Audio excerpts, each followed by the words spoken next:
Obrigado, grupo de louvor. Mais uma vez, obrigado. Pode tomar assento, meu amado irmão, minha amada irmã. Que bom que você está aqui para nós juntos caminharmos mais um pouco na presença do Senhor. E estamos num momento de celebração. Amados, as festas do Senhor, elas são festas um pouco diferentes. São aquelas festas em que a presença do Senhor ela está e ele gera uma tremenda de uma alegria, de uma esperança no nosso coração, e coisas extraordinárias começam a acontecer no meio do povo de Deus, onde tem festa de Deus. Você crê nisso?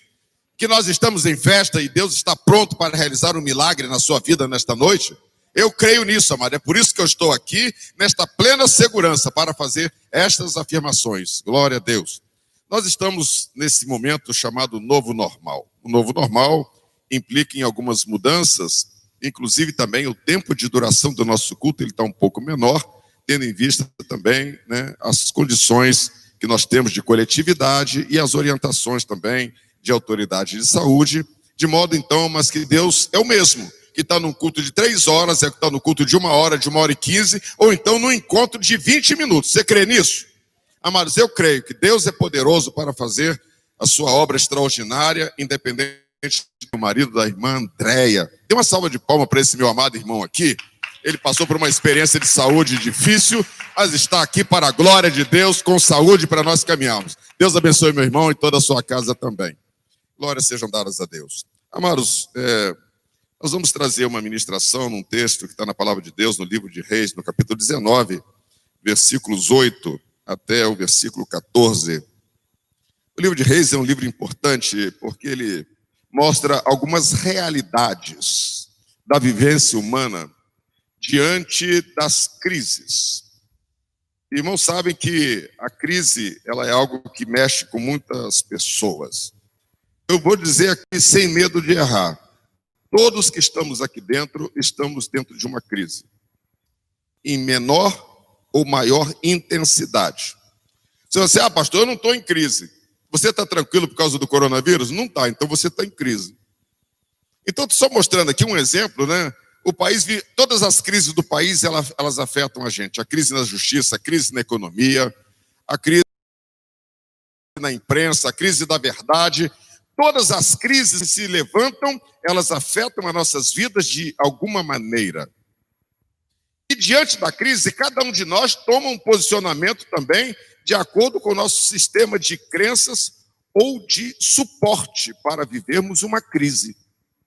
Quando uma crise econômica vem, a primeira coisa que as pessoas falam é o seguinte: quanto a gente tem de recursos aí para a gente poder continuar vivendo? Então você se apoiou num suporte financeiro.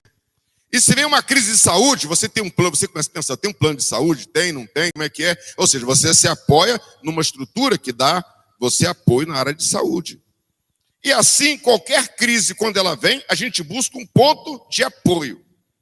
E tem crise que você não acha o ponto de apoio. Aí você passa a viver uma crise dentro de uma outra crise. É uma crise elevada ao quadrado, para quem estuda matemática.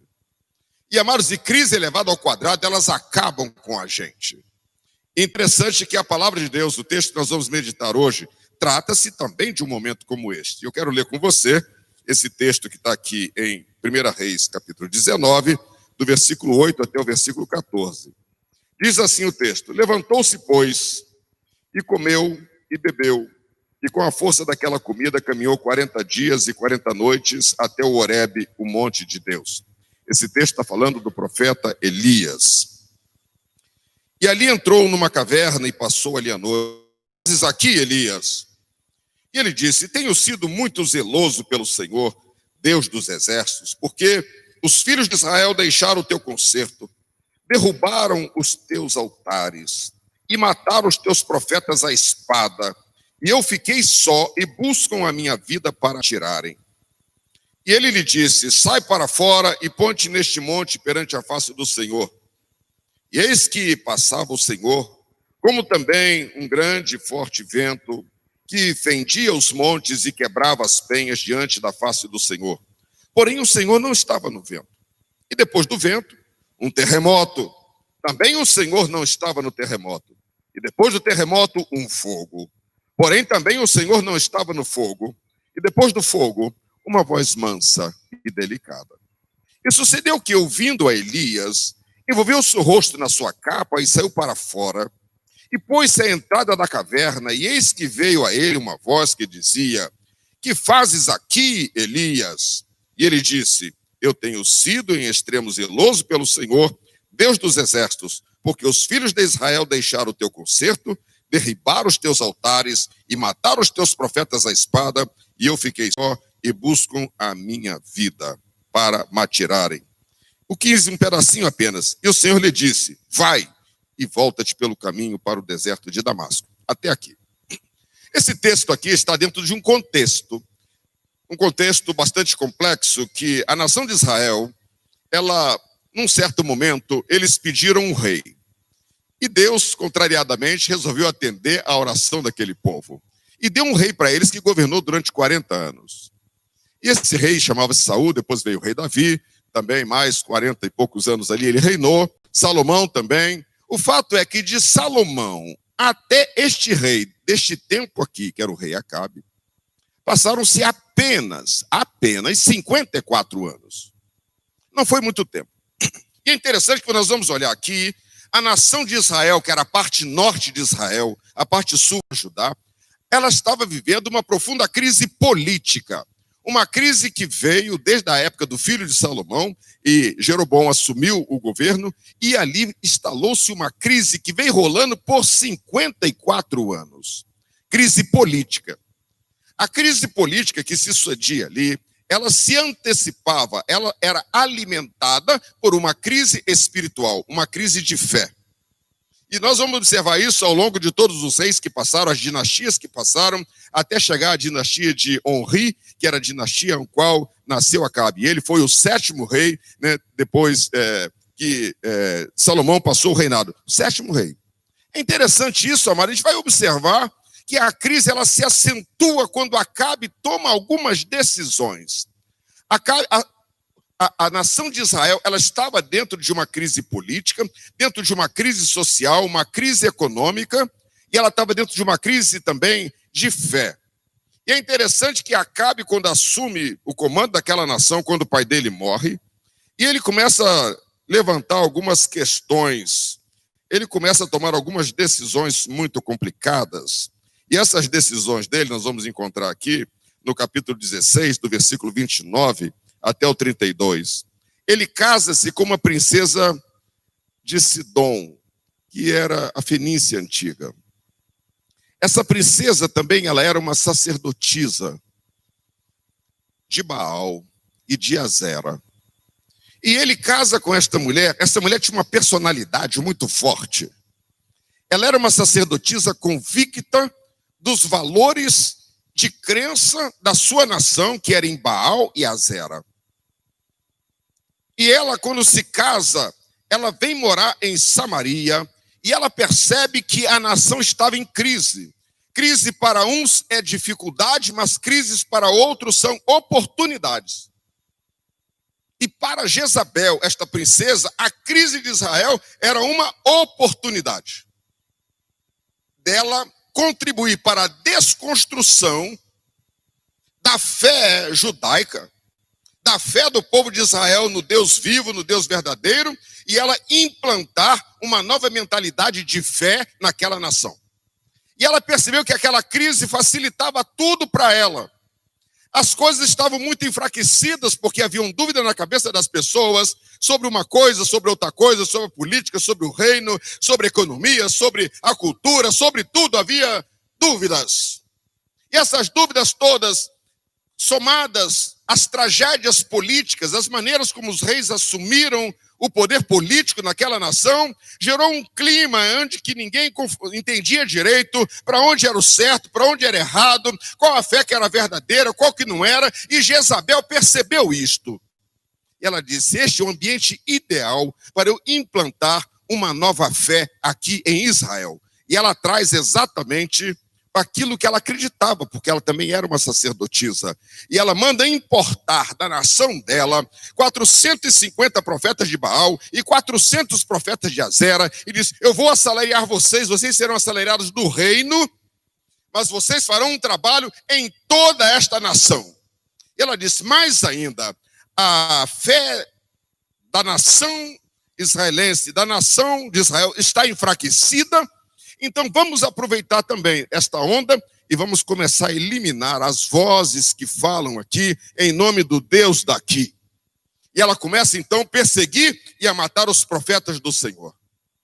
Então veja só, uma crise política, uma crise social, uma crise econômica, uma crise espiritual e agora uma outra crise, a perseguição daqueles que criam, daqueles que falavam em nome do Deus a quem a nação de Israel deveria servir. E ela disse, essas vozes têm que se calar. Estas vozes se calarão, porque somente uma voz se falará aqui, a voz de Jezabel e a voz dos seus profetas, de Azera e profetas de Baal. E assim ela começou a fazer, e com uma intensidade tal, que você vê muito mais intensidade na ação de Jezabel do que na ação do rei Acabe. Porque ela estava determinada, dentro daquela crise, implantar um novo modelo de fé, que ia implicar em novo modelo social, em novo modelo comportamental, em novo modelo moral, ia mexer com toda a nação. Basta você ver como era servir Baal. E ela estava exposta a isso. Então veja que no meio desta crise toda, emerge uma pessoa, um homem, que não aceitava aquela crise. Ou seja, ele estava vivendo a crise, mas ele não se prostrou diante da crise. Ele se levanta em nome do Senhor Deus, e este homem chama-se Elias, e essa história começa no capítulo 17 do primeiro livro de Reis. E você vai ver então a ação de Elias junto do rei, a ação de Elias junto do povo, e a coragem dele para enfrentar o novo sistema que estava sendo imposto à força na nação de Israel. Não é muito diferente do que estava acontecendo aqui no Brasil. Um sistema estava sendo imposto à força. Só que uma medida tal que você às vezes não se percebia para reagir. Porque assim era a filosofia do que estava acontecendo aqui nesse país. Porque existe uma regra dada por um italiano, criador do Partido Comunista Italiano. Ele diz o seguinte: a pressão deve ser tal que você consiga fazer o que você quer, mas não pode ser muita, senão as pessoas vão reagir. Então você vai empurrando devagar, as pessoas aceitam. Você empurra um pouquinho na cultura, empurra um pouquinho na imprensa, empurra um pouquinho na universidade, aí eles afastaram. Aí você vem e você vai fazendo isso. Em menos de 15, 20 anos, você muda toda uma nação fazendo isso. Antônio Gramsci, ele dizia isso, lá em 1930 e pouco. E veja só que Jezabel, ela estava fazendo isso, mas de uma forma bem agressiva. Ela disse, eu tenho campo aqui para avançar com mais velocidade, com mais intensidade. E ela começa a agir para mudar, mas surge uma resistência. Um homem chamado Elias. E ele se levanta em nome do Deus de Israel para declarar que só o Senhor é Deus. E nós vamos ver na palavra aqui, no capítulo 18, quando Elias, ele tem aquele grande desafio que eu chamo de guerra de altares. Quando os profetas de Baal são chamados a oferecerem um sacrifício no altar, e Elias está no outro lado, no outro altar. Eu chamo isso de guerra de altares. E Deus manifesta o seu poder ali, e toda a nação declarou que só o Senhor é Deus. Amados, mas o mal que gera crise, e essa crise é perigosa, que é a crise da fé, ele não se dá por vencido quando Deus manifesta o seu poder. E ele se levanta. E nós temos que entender que maior é o que está conosco do que o que está no mundo. Maior o que está conosco do que o que está no mundo. Você tem que entender quem é o Deus que luta por você. Se você não entender isso, no meio da crise, toda hora você vai correr. E é interessante que Elias era um gigante da fé, era um profeta ali, e quando Jezabel vê falar que Deus manifestou o seu poder e que Elias mandou matar, naquela época lá, todos os profetas de Azera e de Baal, ela disse, você não sabe contra quem você está lutando. Você está lutando contra Jezabel. Ninguém para Jezabel. Ninguém desafia Jezabel. Amanhã, a esta hora, que os deuses me façam o que eu vou falar e outro tanto, se amanhã, nesta hora, esse tal de Elias não ser morto conforme foram os meus profetas. Isso gerou agora no homem forte uma crise. Ele começou a se sentir com medo. E ele começa a fugir desta mulher. E ele desce de Samaria em direção ao sul e vai até o deserto de Berseba. E ele começa a ter aquelas crises acentuadas dentro do seu coração. Dizendo, meu Deus, parece que eu estou me sentindo sozinho nesta crise. Parece que ninguém me defende nessa crise. Parece que Deus não me defende nessa crise. Parece que eu fiquei sozinho. E a impressão que nos dá é que ele, quando vai para aquele deserto, e ele vai ali para morrer. Ele diz, eu vou morrer num lugar que ninguém sabe, no meio do deserto, e vou fazer minha última oração, e também estou em crise. E ele vai para o deserto com este propósito. Só que ele achou que ele estava sozinho. E lá no deserto, quando ele estava já sem água, sem comida, já passado talvez mais de um dia ou 2 dias, o Senhor aparece no deserto para ele. Ele diz, Elias, você está com fome e você está em depressão, achando que está sozinho. Mas você não está sozinho. Eu estou aqui, a minha presença está aqui, e a minha presença trouxe para você pão quente sobre as brasas, e a minha presença trouxe botija de água para você também. Meu amado irmão, minha amada irmã, você que se sente sozinho, a presença de Deus está do seu lado, e Deus está dizendo para você que aqui tem pão quente, aqui também tem água para você. Abra os teus olhos e receba pela fé esta palavra de encorajamento que o Espírito Santo está liberando sobre a sua vida. Amados, nós temos que tomar posse daquilo que Deus disse que nós somos. Nós não podemos andar cada dia de cabeça baixa e a crise vai nos empurrando, ou então ela nos carrega como se fosse um cachorrinho pela coleira, e você vai, e você olha para cá, meu irmão, você está tão triste por causa da crise, a crise está me conduzindo. Levanta a tua cabeça e diz, eu sou filho amado de um Deus Todo-Poderoso, aleluia, a minha vitória foi ganha na cruz do Calvário, e eu vou levantar minha cabeça e vou declarar bem alto para todo mundo que eu sou filho de Deus. Amados, nós temos que tomar atitudes. Nós não podemos caminhar de cabeça baixa. Qualquer coisa que vem, você abaixa a cabeça e diz, não tem mais jeito. E você vai para o deserto também e fica ali esperando morrer, apenas fazendo um lamento acerca da crise que você está vivendo. Deus espera que eu e você tomemos uma atitude nesta noite. Deus espera que nós nos levantemos e comecemos a caminhar com a dizendo, eu sou filho amado de Deus. A cruz cancela toda a seta do mal contra a minha vida. Eu sou filho do Deus amado, Deus poderoso, que me ama. Eu sou filho daquele que é rei dos reis, daquele que é senhor dos senhores. Ele morreu na cruz do Calvário e disse, eu venci o mundo, tem de bom ânimo, eu estou com vocês, não deixei órfão na terra. E por que você anda com um sentido de orfandade? É o que o Elias estava sentindo. Sente sensação de orfandade. Eu não tenho quem cuida de mim.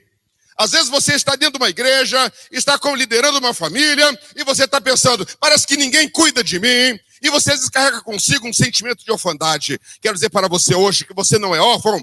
Deus é o teu Pai Celestial e Ele te ama, e Ele contempla o teu coração agora, e está tirando esse engano do diabo do seu coração, e dizendo, você meu filho amado, você meu filho amado, você minha filha amada, receba esta palavra em nome do Senhor Jesus.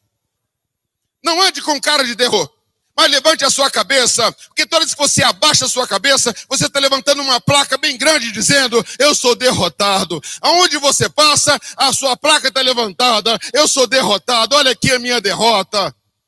Mas Jesus está dizendo, levante a bandeira da vitória hoje, que foi conquistada por você na cruz do Calvário. Glória a Deus. Pastor, mas minha situação financeira não é muito boa agora, mas creia no Senhor Jesus, que abençoa a todos, e Ele não tem preferência de pessoas. Está aqui o pastor Gerson, que deu o seu testemunho aqui, ainda que resumidamente, mas Deus tem abençoado muito este homem aqui, sabe por quê? Ele levantou a bandeira da vitória, quando ele nem tinha ainda na mão, mas ele tinha na fé já, aquilo que Deus ia liberar sobre a vida dele. Amados, nós temos que começar a enxergar aquilo que Deus coloca diante de nós pelos olhos da fé. A fé que faz você ver além da possibilidade do recurso financeiro, faz você ver além da possibilidade de um plano de saúde, faz você ver além das barreiras, você vê a vitória que Cristo conquistou para você na cruz. Tome posse dessa palavra. Nós não podemos ser uma igreja que nós só acreditamos no racional. Elias estava no momento em que ele cai no racional. E ele se sente tão frágil como qualquer um que cai no racional. Mas é interessante você olhar pela fé, pelas promessas que Deus já liberou sobre a sua vida, sobre a sua casa e sobre esta igreja. Amados, essa igreja aqui, ela não está debaixo de maldição, ela está debaixo da bênção de Deus. Receba, meu irmão, minha irmã, receba. Esta igreja, ela foi fundada, aleluia, e uma semente de bênção foi plantada aqui para tempos vindouros, e é tempo de agora, de você viver a bênção de Deus que foi liberada neste lugar, há mais de 40 anos atrás. Glória a Deus. Nós não temos razões para andar de cabeças abaixo. Aleluia. Você pode estar num deserto, mas saiba que o Senhor está contigo, meu irmão. O Senhor está contigo, minha irmã. Glória a Deus. Você pode não estar vendo ainda com os olhos naturais as coisas acontecendo, mas no céu, o projeto de Deus, o decreto de Deus já está pronto. Aleluia. Como nós cantamos aquele hino, o milagre começa quando é meia-noite, quando ninguém vê. Um novo dia começa à meia-noite, quando as coisas não estão muito claras ainda. Aleluia. Creia nisso, meu amado irmão. Mas o texto que nós lemos aqui mostra Elias em depressão. Ele sai daquele lugar que Deus deu aquela comida para ele, desce mais ao sul e vai para o sul da península do Sinai e vai para o Monte Horebe, o mesmo monte que Moisés teve para receber os mandamentos do Senhor. E lá, ele continua em depressão. E ele entra dentro de uma caverna e fica lá sem saber o que fazer. A gente descobre o texto, pelo texto que ele estava em depressão, porque o texto, ele dá os sintomas de um homem debaixo de depressão. Quando Deus fazia uma pergunta para ele, ele sempre respondia a mesma coisa. Deus dizia para ele: Elias, o que fazes aí? Ele dizia: tenho sido muito zeloso pelo Senhor, Deus dos exércitos, porque os filhos de Israel deixaram a tua aliança, derrubaram os teus altares e mataram os profetas à espada, e só ficou eu e também querem tirar minha vida. Deus faz essa pergunta para Elias 2 vezes, e ele responde exatamente do mesmo jeito. E Deus pergunta: que fazes aqui, Elias? Por que Deus estava perguntando? Deus queria uma resposta diferente daquela que ele deu. Mas Elias podia dizer: Senhor, eu estou aqui porque eu estou com medo. Eu estou aqui porque eu estou fugindo. Ele podia dizer: eu estou aqui porque eu não confiei em ti como deveria. Na realidade, era por isso que ele estava ali. Eu estou aqui porque eu não tive coragem de enfrentar Jezabel. A voz dela, quando se voltou para mim, veio com tanta intensidade que gerou um pavor na minha vida. Eu saí correndo, não tive tempo de pegar nada. Quantas vezes, amado, nós saímos correndo de uma circunstância e também estamos numa caverna. E Deus pergunta agora para você, nesta noite: que fazes aí? Tem pessoas aqui nesta noite que estão em cavernas. Caverna é o lugar da desesperança. Caverna é o lugar que você fica repetindo o tempo inteiro aquilo que você está sentindo, que é o mal que lhe leva à crise. Caverna, você fica exatamente nesse mesmo posicionamento, nesta mesma atitude, neste mesmo comportamento. A pessoa pergunta: e aí, como é que você vai? Está tudo bem? Você conta aquela mesma história. Aí chega outro: como é que está hoje? Conta a mesma história, conta a mesma história, mesma história, mesma história. Sabe o que é isso? Sintoma de caverna. E Deus está perguntando agora para você também, como ele perguntou para Elias: que fazes aqui na caverna? Caverna não é lugar que Deus preparou para você. Jovem, caverna não é lugar que Deus preparou para você. Famílias, chefes de família que estão aqui, caverna não é lugar que Deus preparou para você, papai. Caverna não é lugar que Deus preparou para você, mamãe. Caverna não é lugar que Deus preparou para você, adolescente. Caverna não é lugar que Deus preparou para você, obreiro. Você líder. A crise veio e mexeu com tudo aqui no país. Muita gente correu para a caverna e ainda não saiu de lá. E hoje eu, como voz profética aqui, eu pergunto: o que fazes aí? O que fazes aí? Porque a caverna não é o lugar. É interessante que Elias estava desolado naquela caverna. E Deus disse para ele assim: Elias, faz o seguinte, sai daí, volta pelo caminho do deserto de Damasco, e eu vou te revelar agora, você orou para mim, e eu te mostrei o resultado, melhor, não o resultado, o pedido da sua oração. Quando Deus mostrou aquele forte vento, aquele terremoto e aquele fogo, aquilo passou diante de Elias, porque aquela foi a oração de Elias. Senhor, manda um terremoto, Senhor, manda um vento destruidor, Senhor, manda fogo e destrói. E Deus não estava, falou assim, não é assim que eu ajo. Então está dizendo aqui que uma voz mansa e delicada apareceu depois de tudo isso. Esta é a voz de Deus. Mas o Senhor é aquele que cuida de tudo e de todos e das nações também. E Deus disse, faz o seguinte, levanta, eu vou te dar uma dica do meu plano. Você vai agora, você vai lá ungir rei de Israel, a Jeú, vai ungir também Eliseu como um profeta no teu lugar, e você vai ungir também Azael, rei da Síria. Eu estou levantando hoje o que vai derrubar o que está em Israel. Eu estou levantando hoje as estruturas que vão derrubar a crise de Israel. Louvado seja Deus. Deus, então você vai lá, eu estou te dando autoridade para você ungir estas pessoas. E o Senhor diz, olha, diz mais o Senhor aqui. Também eu fiz ficar em Israel 7.000 joelhos que não dobraram. Isso é maravilhoso, não é isso? Mas Deus diz assim a respeito da crise. E há de ser, o que escapar da espada de Azael, matá-lo-á Jeú. O que escapar da espada de Jeú, matá-lo-á Eliseu. Deus está dizendo, a crise já está cercada por todos os Aleluia. Estou levantando pessoas. Estou levantando Jeú, estou levantando Eliseu, estou levantando Azael. A crise vai cair em nome de Jesus. Recebe esta palavra, meu irmão. Recebe esta palavra, minha irmã. Glória a Deus. Esta palavra é uma palavra de encorajamento que o Senhor dá para você. Não tenha medo. Confie no Senhor. Confie em Deus. Esse é o grande desafio, amados. É o desafio. Quando nós nos sentimos órfãos, você não sabe em quem confiar. Mas quando você confia em Deus, você vê que uma segurança enorme ela vem sobre a sua vida e não é algo virtual, é algo real para abençoar você. Nós estamos encerrando essa ministração aqui, mas eu quero que você saia daqui de cabeça levantada. Você não é órfão. Você não é órfão dos céus. Você tem um Pai Celestial que te ama. Um Pai Celestial que se importa com você. Se importa com o que você come. Se importa com a tua saúde. Se importa com os teus filhos. Se importa com a tua parentela. Se importa com a tua fé. Se importa com tudo da sua vida. Creia nesta palavra. Glória a Deus. Eu quero pedir à igreja que fique de pé agora. Eu não queria que você saísse daqui da mesma maneira que você entrou.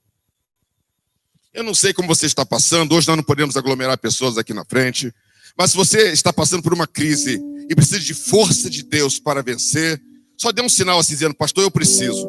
Irmão, eu preciso todo dia. Eu preciso todo dia estar na presença do Senhor. E nós estaremos orando por você. Só dê um sinal assim, ó, eu preciso. Não precisa falar nada não, só levantar a mão e dizer, ó, eu estou aqui, eu preciso. Que Deus levante as estruturas que vai derrubar essa crise que está me acabando. Glória a Deus. Vamos estar orando agora. Você crê que Deus pode mover, assim como Deus moveu em relação ao reino de Israel e mostrou isso para Elias? Você crê que Deus pode mover também a favor da sua família, da sua saúde, da sua vida, do seu emprego, da sua empresa, seja da área que for? Você crê nisso? Então, se você crê, nós vamos estar orando ao Senhor agora. Pai, em nome de Jesus, ministramos a tua palavra na medida da revelação do Espírito Santo. Eu não conheço o coração das pessoas que estão aqui. Eu não conheço as crises pelas quais cada uma está passando.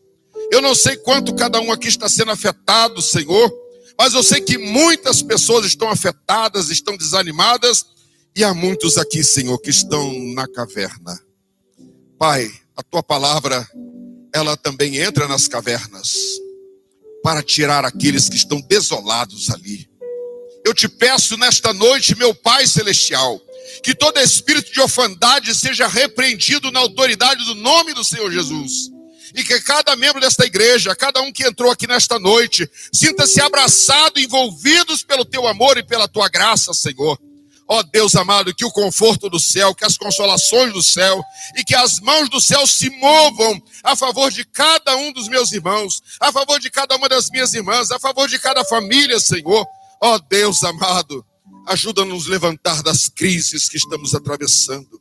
Sobretudo da crise da fé, da crise do desânimo, Senhor, da crise da desesperança, da crise da falta de autoridade, Senhor. Ajuda a tua igreja, meu Pai. Sopra o teu vento sobre este povo, o vento do encorajamento, Senhor. Abre os olhos da igreja para que vejam, ó Deus amado, os carros de fogo que estão ao redor do teu povo, Senhor. Ó Deus, não nos deixa cair na cegueira, na limitação daquilo que é humano, daquilo que é racional, mas dá-nos a entender e a ver, Senhor. Ó Deus, que a tua mão se move sobre esta igreja, que os teus anjos estão aqui para batalhar a favor daqueles que hão de herdar a salvação, Senhor. Ó Deus, que a fé dos teus filhos cresça, Pai, que a confiança cresça e que o descanso na alma venha, Senhor. Ó Deus amado, e que sejamos um povo abençoado na face da terra. Um povo de fé, um povo conquistador, um povo que avança, Senhor, glorificando o teu nome, exaltando o teu nome, ó Deus, de maneira sobrenatural. Pai, que a cidade possa olhar para nós e ficar sem entender o que está acontecendo. E nós vamos dizer, o Deus a quem eu sirvo me tirou da caverna. Eu não sou um órfão, mas eu tenho um Pai que habita nas alturas. Ó Deus, não deixe que o inimigo venha lançar enganos, lançar espíritos de miséria. Não deixe que o inimigo venha destruir a fé do teu povo, Senhor. E nesta noite eu repreendo na autoridade do nome de Jesus todo espírito de engano que vem nos dar a sensação de orfandade, a sensação de solidão, que vai nos levar para o campo da depressão, Senhor.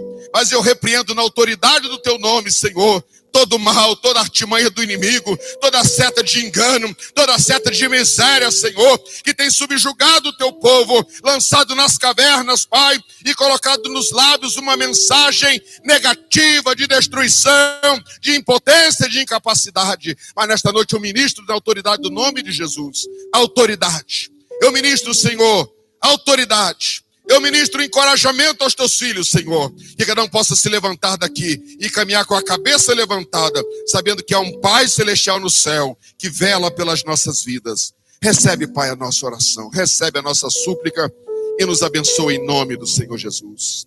Nós estamos terminando o nosso culto agora, meus irmãos. Mas antes de terminar, eu quero fazer um convite aqui. Entrou alguém aqui, nesta noite, que ouviu essa palavra e deseja fazer uma conexão com Jesus Cristo. Jesus Cristo morreu para fazer conexões conosco. Conexões que nos ajudam a atravessar as crises e um dia entrar nos céus. Eu não queria terminar agora sem antes dar essa oportunidade para você.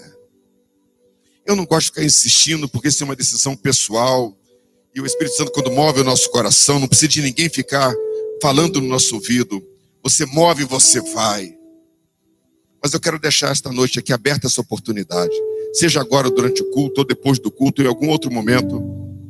Saiba que a porta do céu está aberta e nós estamos aqui para recebê-los também. Você que às vezes se afastou da igreja, quer se reconciliar, as portas estão abertas para você. Deus quer abençoar você. Deus quer te tirar das cavernas da vida e te dar um novo tempo também. Eu quero dizer para a igreja que todo domingo, às 10 horas da manhã, às 10h15, nós estamos ministrando aqui a palavra de Deus. Deus tem liberado palavras poderosas aqui para abençoar as nossas vidas também. Eu gostaria de ver a igreja aqui recebendo esta palavra de Deus também. Venha no domingo de manhã receber a palavra de Deus. E no mês de outubro nós começaremos a nossa escola dominical presencial em classe única. Nós estaremos falando sobre o livro de Atos dos Apóstolos. É um livro que mostra aonde Deus está operando, como nosso perfil muda, o perfil de família, o perfil de igreja, o perfil social, o perfil político, o perfil econômico, como tudo muda quando nós estamos debaixo da direção do Espírito Santo. Nós vamos estudar isso a partir do mês de outubro até dezembro, às 9 horas da manhã, nesse templo aqui. Glória a Deus. Conto com você. Posso contar com você? Amém. Que o amor de Deus, nosso Pai, que a graça de nosso Senhor e Salvador Jesus Cristo, e as consolações eternas do Espírito Santo repouse sobre a tua vida, sobre a tua família e sobre esta igreja.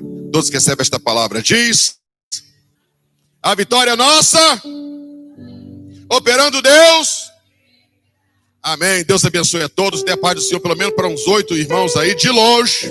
E boa semana para todos. Que Deus abençoe vocês.